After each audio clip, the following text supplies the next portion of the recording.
Go ahead and have a seat, everyone. And we're privileged at this time to welcome our dear brother, Dr. Mitch Glaser, to come.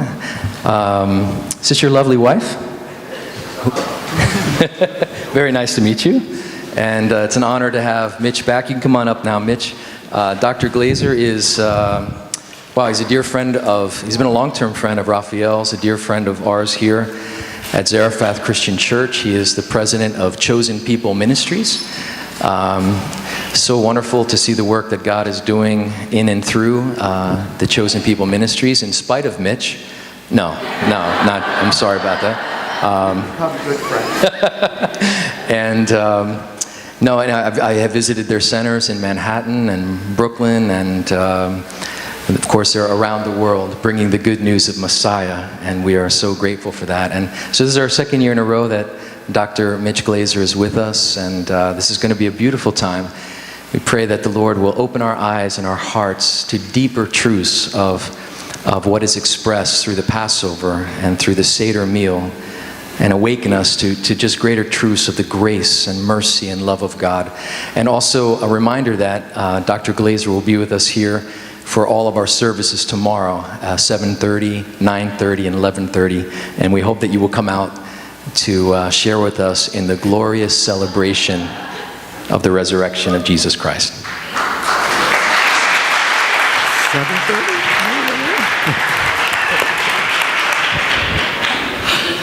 All right, good. I'll be here at 7:30.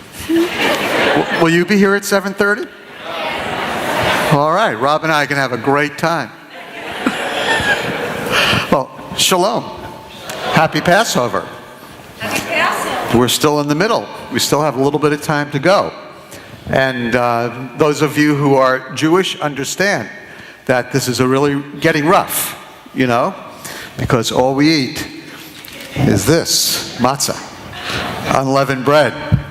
You can put garlic on it, you can make it out of wheat, you can do it egg, you can cover it with chocolate, but it's still matzah, okay?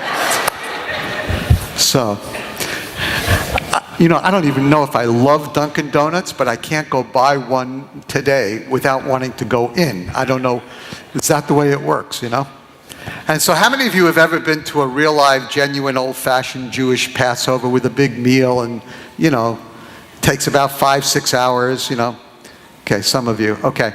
All right, so just to make it clear, this won't be it. Okay. We're going to abbreviate it so some of you can be here at 7:30 for the service, okay? So we're going to abbreviate it, and we're just going to highlight a very important link.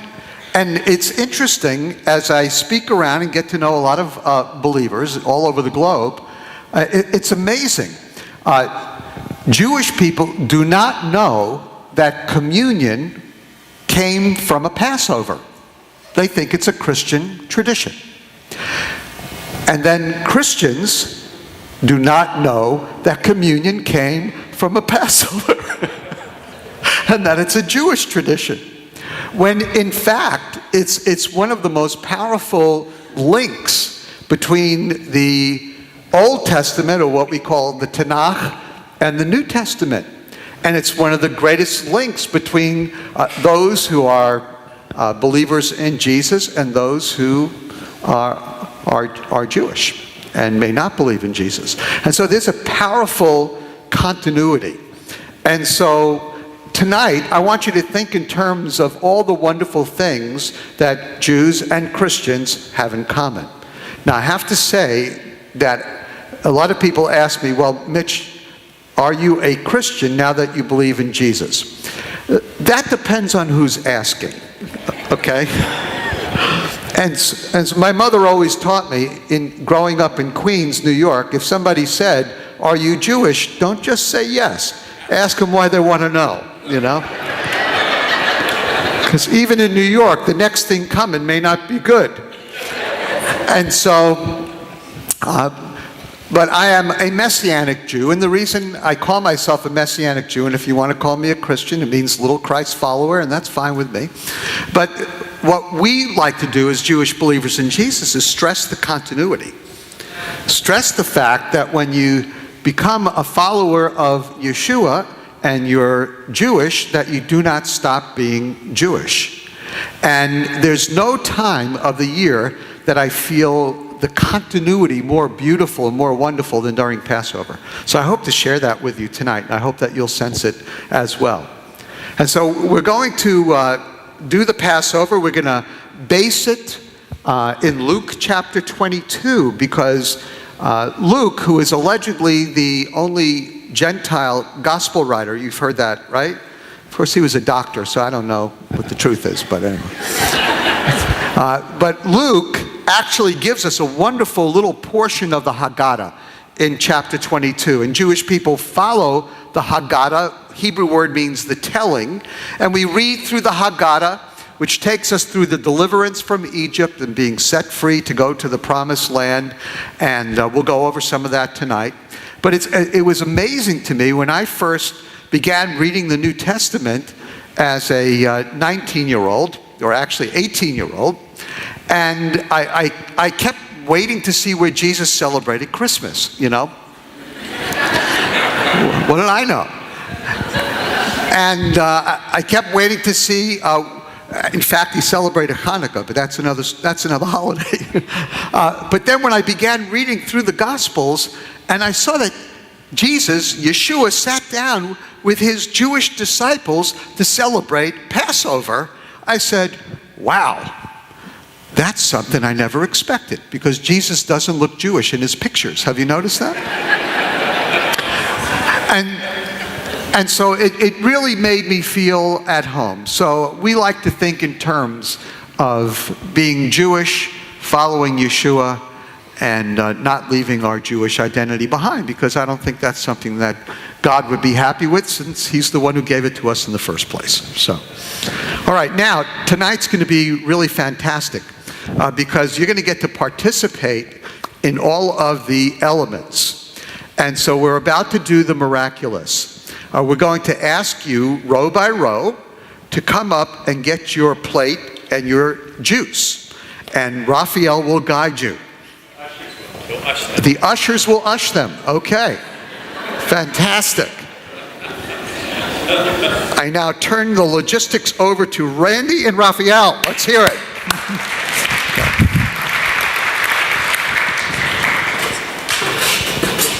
All right, okay, guys, so just like we normally would do communion each Saturday night, we're going to be led from the back. The ushers will lead you, and you come up and you'll take a plate and a juice box, okay? And the plate will have 4 of the elements of the Seder on it, and that's Mitch will explain. And then you'll also get a juice box. Now, traditionally, you're supposed to have wine. We're not having wine, so you're going to have different assorted types of juice from Costco. It was actually a miracle, Raphael. It was a miracle. We had wine in the juice boxes, and it turned into juice. Oh, well, at least it didn't turn into water. Also want to note that there is nuts in the apple chutney food there that's called charoset. So if you can't have nuts, you got to stay away from that. And then we do have gluten-free matzah on the ends of the table. So the ushers will lead you, and you go ahead and take a plate and take a juice box and get back to your seat.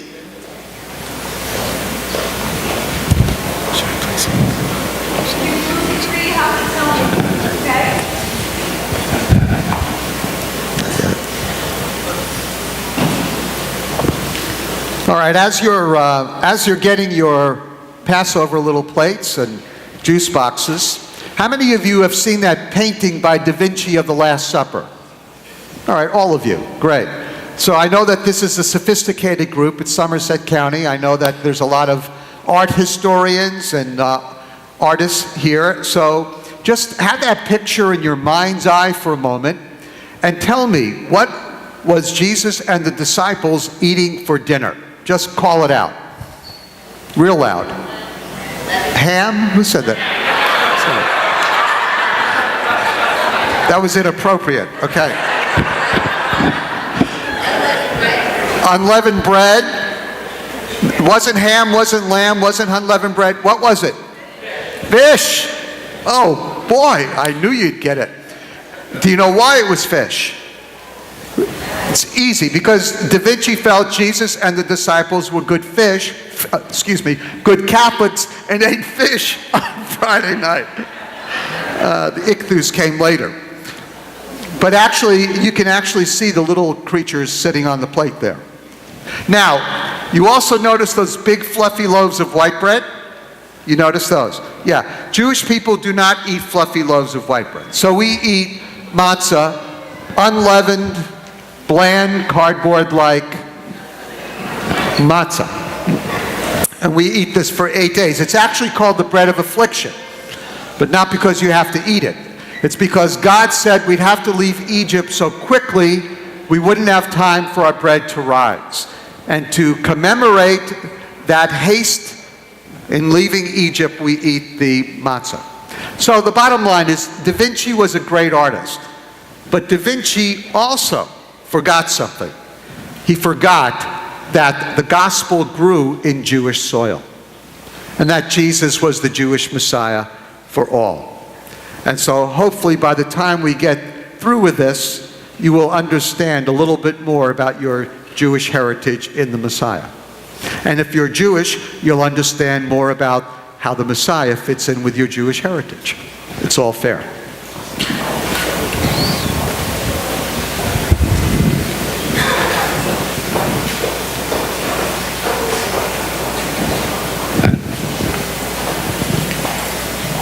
Now, just so you understand, on the plate are the traditional symbols of the Seder.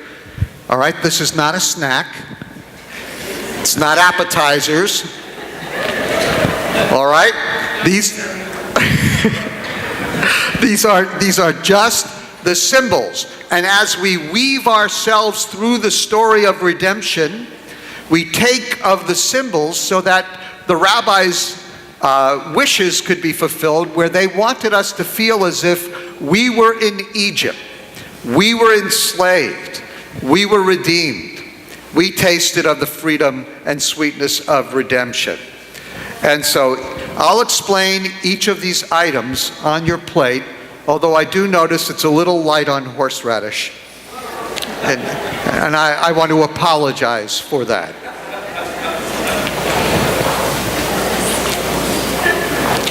So don't start eating it, okay? Just letting you know.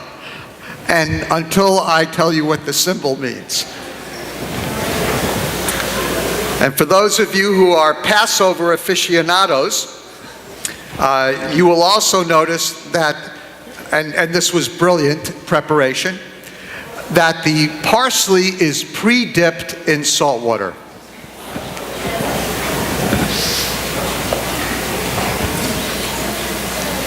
And then we also, the charoset, the chopped apple mixture, I understand we have some from a Sephardic recipe and some Ashkenazic. Is that true, Raphael? I made the Ashkenazic. Okay, Raphael made the Ashkenazic and Randy made the Sephardic. Ashkenaz is the Hebrew word for German or Germany, and so that refers to Jewish people who are European, Western European, Eastern European. Sephardic, the Hebrew word for Spain, Sfard, and so that refers to the Jewish people who are from Spain or North Africa. And we have different traditions and different recipes.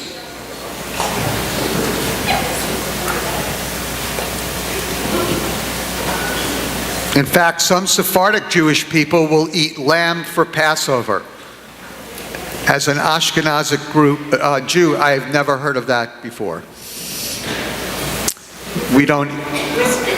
We have brisket. Yes, we could maybe have lamb brisket, but I don't know how that would go over.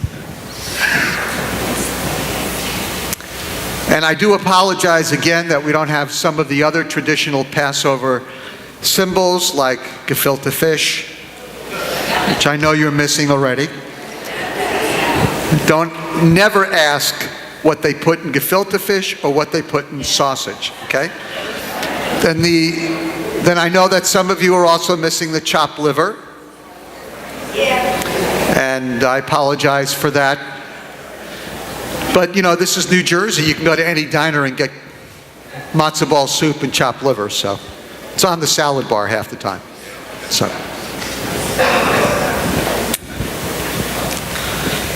All right, we're pretty good. So if you have your Bibles, I'm looking at the New Covenant scriptures in Luke chapter 22. And Luke identifies the event as Passover.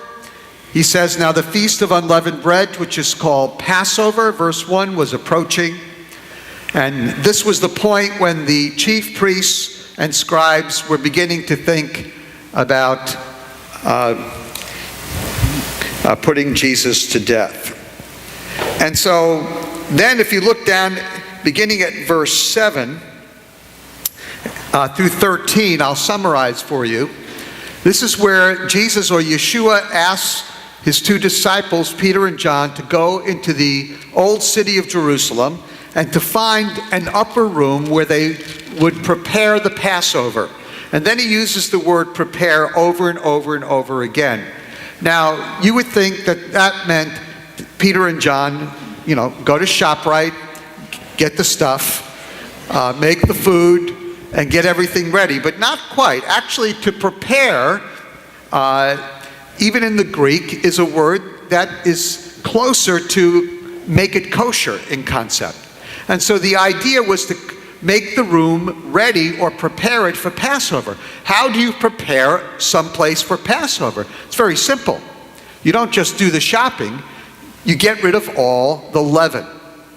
Because leaven in the Bible is a symbol of what? Sin. It degenerates. And so we need to get rid of all of the sin, which is getting rid of all the leaven. So we want to tell God that we have a pure heart and a pure home. And so there are two ways to get rid of the leaven. One, you just gather it up and mom throws it in the garbage, or sometimes you gather it all up, put it in a box, seal it, sell it to a Gentile. You can do that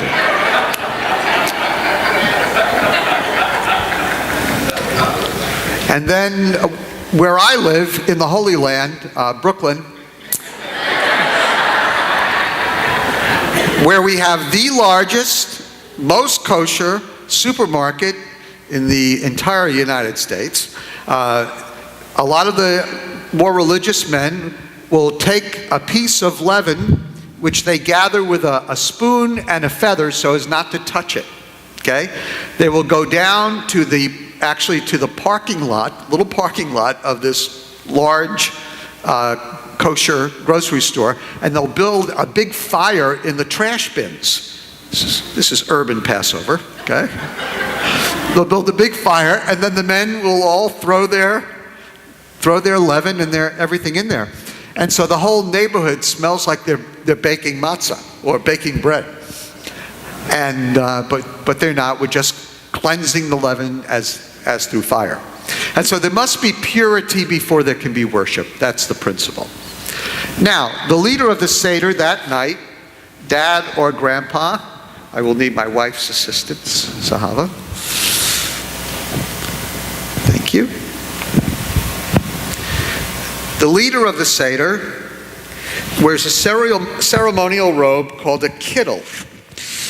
Now, I was raised in a modern Orthodox home. So we were Orthodox, but we were modern. Not easy to figure out. And at times, not that religious. But all I knew about Judaism was Orthodox. And so, my grandfather always wore a kittel. And so I like wearing the kittel because it reminds me of my grandfather. And so, they're not easy to get, You almost have to go to Brooklyn to get them these days. And so it's white because it's a symbol of purity. And then he wears a mitre or a hat. Some people are really getting soft and just putting on a yarmulke, but no offense, Raphael. And so again, the hat reminds us of what the priest might have worn in the temple. And so Grandpa's now a priest, leading his family to God. So we have purity, we have a mediator, a priest, and then we come to the candles. So I need Randy. And so we're going to light the Passover candles. and invite the Shekinah glory to come and join us. So this is an invitation to the presence of God, really. It's not easy, really. I know. You have the mic. Okay. I'll lean in. All right, good. I can do it. Thank you. Sorry.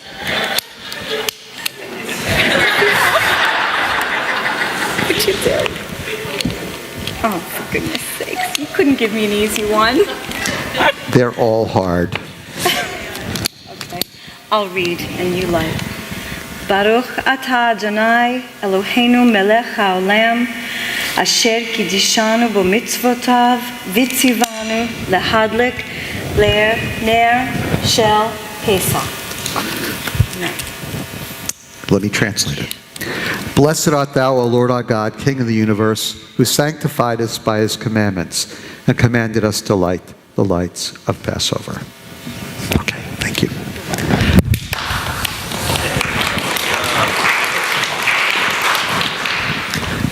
The problem is, believers just don't smoke enough anymore. So nobody has matches. But everybody has a barbecue, so we get to do it. Okay. So the lit candles now symbolize the presence of God, and actually the table symbolizes the altar, so we now have a temple experience. We have a priest, we have purity, the presence of God, we have an altar, and now we're ready to get down to business. And so we raise the first cup, called the cup of blessing or sanctification. And so you need to take out your juice box. But don't drink it all, because we have to do this 4 times.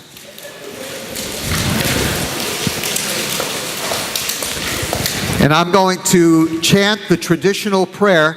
Remember, friends, this is cup number 1, the first cup, according to the Haggadah. And so I'm going to chant the prayer, but listen, there's a part in here in Hebrew for you. So listen carefully, okay? And then I'm going to teach it to you, and you'll all be speaking Hebrew by the end of the night, which is great, because when Jesus comes back, he's not speaking English. So, it'll be helpful to you. So here we go. Raise your juice pack. Okay. Baruch atah Adonai Eloheinu melech haolam borei peri hagafen. Here's your part. Ready? Amen. You knew it already. Blessed art thou, O Lord our God, King of the universe, who created the fruit of the vine. And everybody take a sip of the wine juice. I'm reading from Luke chapter 22, verse 14. And when the hour had come, Jesus